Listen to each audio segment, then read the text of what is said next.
Current విషయంలో power ఒక విషయం ఆలోచిస్తే ఒకప్పుడు కరెంట్ ఎప్పుడు వస్తుందో ఎప్పుడు పోతుందో తెలియని పరిస్థితి. నేను 95లో ముఖ్యమంత్రి అయ్యాను. అసెంబ్లీలో ప్రతిరోజు కరెంటు గురించి గొడవలే. ఒకసారి ముఖ్యమంత్రిగా నేనే అసెంబ్లీ వాయిదా వేసుకుని నేరుగా పొలాలు ఎండిపోతా ఉంటే పోయి చూసి వచ్చాను. అప్పుడు అనిపించింది ఇలాంటి దౌర్భాగ్యం మన దేశానికి ఏంటి, ఏం చేస్తే సమస్య పరిష్కారం అవుతుందని దేశంలోనే మొట్టమొదటిసారిగా పవర్ సెక్టర్ ప్రవేశపెట్టిన పార్టీ 98లో తెలుగుదేశం పార్టీ.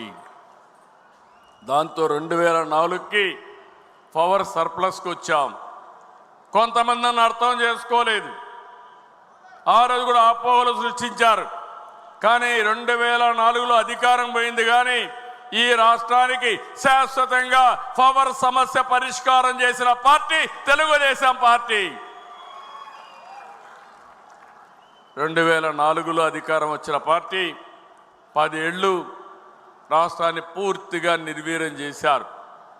2014కి 22 మిలియన్ యూనిట్లు కొరత, 3 నెలల్లో కొరత అధిగమించి మిగులు కరెంటు ఉత్పత్తి చేశాం. సోలార్ విండ్ పైన ప్రాధాన్యత పెట్టాను. దాంతో ఖర్చు కూడా తగ్గే పరిస్థితి వచ్చింది. ఒక స్థాయిలో నేను ఒక స్టేట్మెంట్ ఇచ్చాను, ₹2కే సోలార్ వస్తుందని. అందరూ నన్ను ఎగతాళి చేశారు. ఈరోజు మీరు చూస్తే ₹2 కానీ ₹2.40-50 వచ్చే పరిస్థితి వస్తూ ఉంది.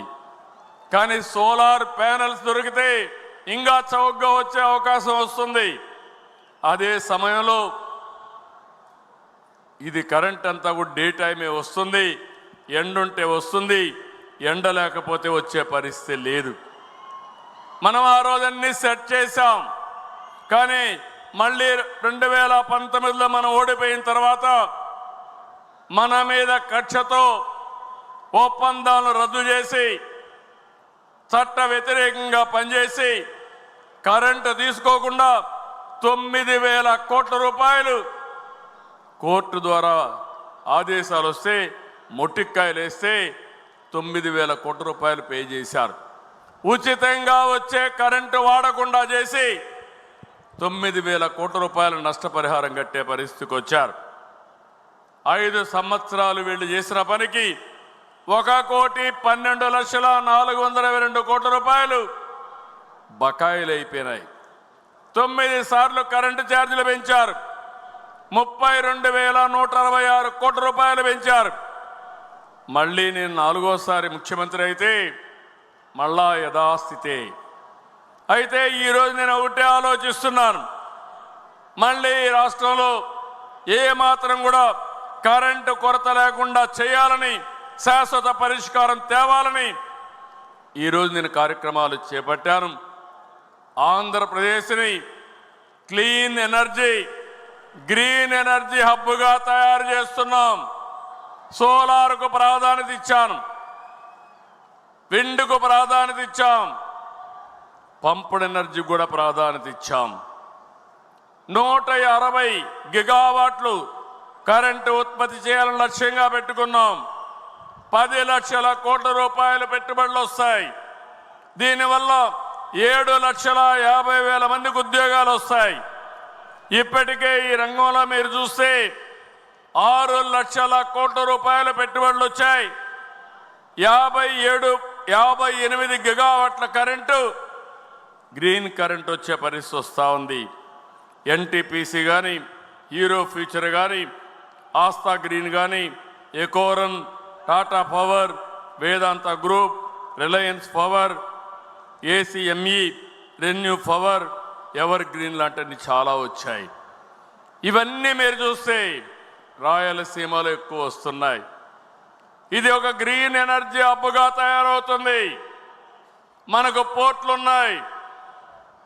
ఏవైతే గ్రీన్ హైడ్రోజన్ కానీ అమోనియా తయారు చేసి ప్రపంచానికి గ్రీన్ ఎనర్జీ సత్తా ఎక్స్పోర్ట్ చేసే సత్తా మనకుందని చెప్పి కూడా నేను మీకు తెలియజేస్తున్నా. ఒక పక్క బకాయిలు ఉన్నాయి. ఈరోజు ఒక్క విషయం రాష్ట్ర ప్రజలందరికీ విజ్ఞప్తి చేస్తున్నా. నేను ఎన్నికల కంటే ముందు చెప్పాను, ఖర్చు తగ్గిస్తా, సమర్థత పెంచుతా, కరెంటు ఛార్జీలు పెంచనని ఆ రోజే చెప్పాను. దానికి నేను కట్టుబడి ఉన్నానని మరొక్కసారి మీ అందరికీ విజ్ఞప్తి చేస్తున్నా. కానీ వీళ్ళు చేసిన అవకతవకలు, వాళ్ళు కరెంటు ఛార్జీలు పెంచి వెళ్ళారు. పెంచి వెళ్ళిన కరెంటు ఛార్జీలు ఇప్పుడు ప్రజలపైన పడ్డాయి. దానిపైన మనల్ని విమర్శిస్తున్నారు. అది మీ నిర్వాహకం తప్ప నాది కాదు.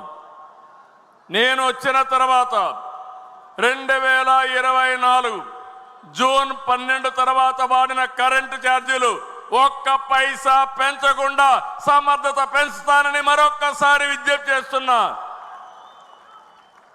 భవిష్యత్తులో కూడా ₹5.10 ఉంటే ఈరోజు 38 పైసలు దగ్గర ఆవరేజ్ ప్రొక్యూర్మెంట్ కాస్ట్ తగ్గించాం. రాబోయే ఈ సంవత్సరం 50 పైసలు తగ్గించాలని మళ్ళీ ఆలోచిస్తున్నా. రాబోయే సంవత్సరానికి ఎన్ని మార్గాలు ఉన్నాయో అన్ని ఆలోచిస్తున్నా. ఇక్కడ ఈ మహాసభలో ఉండే మిమ్మల్ని అందరినీ కోరుతున్నాను, ఏదైతే రూఫ్ టాప్ సోలార్ ప్రతి ఇంటి మీద కరెంటు పెట్టుకోవడం, మనం ఎస్సీలు ఎస్టీలు ఎవరైతే ఉన్నారో 200 యూనిట్లు తయారు చేయడానికి 2 కిలోవాట్ల పవర్ స్టేషన్ని ఉచితంగా వాళ్ళకి ఇస్తాం. ఒక్క పైసా వాళ్ళు పెట్టుకునే పనే లేదు. ఆ తర్వాత కరెంటు వాళ్ళు వాడుకొని మిగిలిస్తే దానికి కూడా ₹2.5 చొప్పున వాళ్ళకు డబ్బులు కూడా ఇస్తాం. ఇంకో పక్క బీసీలు ఉన్నారు, వాళ్ళందరికీ విజ్ఞప్తి చేస్తున్నాను. 2 కిలోవాట్లయితే ₹60,000 సబ్సిడీ, 3 కిలోవాట్లయితే ₹78,000 సబ్సిడీ మీరు పెట్టుకోండి. నేను అదనంగా ₹20,000 వెనుకబడిన వర్గాలకు ఇస్తాను. దానివల్ల మీకు కావాల్సిన కరెంటు ఛార్జీలు కట్టే పరిస్థితే ఉండదు. దీనివల్ల మీకు కొంతవరకు వెసులుబాటు వస్తుంది. మూడో విషయం, ఇక్కడ నాయకులు ఉన్నారు, కార్యకర్తలు ఉన్నారు.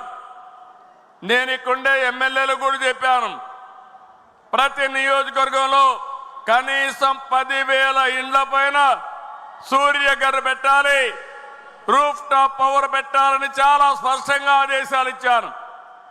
ఇంకా మన వాళ్ళు అనుకున్నంత హుషారుగా ముందుకు పోవడం లేదు. నేను మిమ్మల్ని అడుగుతున్నా, ₹78,000 ఎవరికైనా ఇస్తాం. ఎస్సీలు అయితే 2 కిలోవాట్ల వరకు ఉచితంగా ఇస్తాం. బీసీలు అయితే 78,000 నుంచి 60,000 నుంచి 78,000, అది కాకుండా ఒక 20,000 ఇస్తాం. అంటే 98,000 వస్తుంది.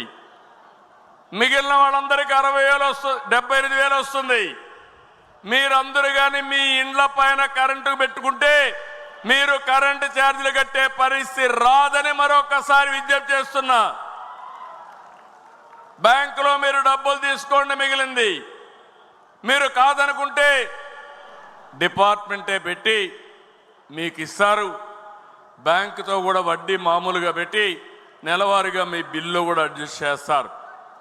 రెండోది, రాష్ట్రంలో ఉండి వ్యవసాయానికి ఉపయోగించే రైతులందరినీ కోరుతున్నాం, మీ పొలం దగ్గర, మీ పంప్ సెట్ దగ్గర కుసుమ్ కింద మీరు సోలార్ పెట్టుకోండి, ఉచితంగా ఇస్తాం. మీరు కరెంటు వాడుకోండి, సర్ప్లస్ వస్తే గ్రిడ్కి ఇవ్వండి, మళ్ళీ మీకు ఎప్పుడు కావాలంటే కరెంటు ఇస్తాం.